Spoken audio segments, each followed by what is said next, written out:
Après 2 semaines de procès, c'est l'heure du verdict pour Abdallah Boumzar et Inès Farhat. Tous les deux comparaissent devant la cour d'assises du Var pour la mort de 2 femmes gendarmes en 2012 à Colobrières. Hier, Abdallah Boumzar a dû être évacué de la salle. Il a vu rouge pendant les plaidoiries des avocats des familles d'Audrey Berthaud et Alicia Champlon.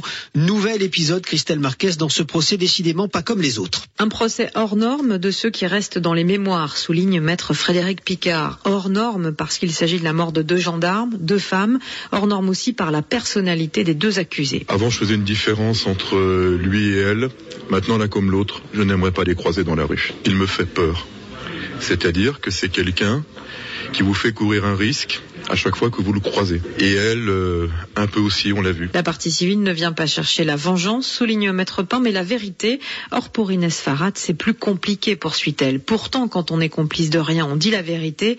Inès Farhat, dont la complicité ne fait aucun doute pour Maître Virginie Pain. C'est un chef de bande, c'est quelqu'un de très dur. Elle a peut-être des raisons pour ça dans son enfance, c'est pas à moi de le dire.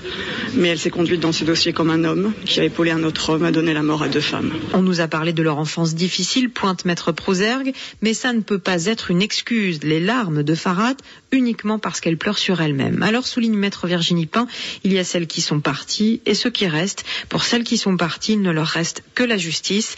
Boumzar et Farhat, ce sont les Bonnie and Clyde du XXIe siècle. Ils seront condamnés ensemble, conclut Maître Bouchra. Christelle Marquez pour France Bleu Provence, et donc verdict attendu dans la soirée.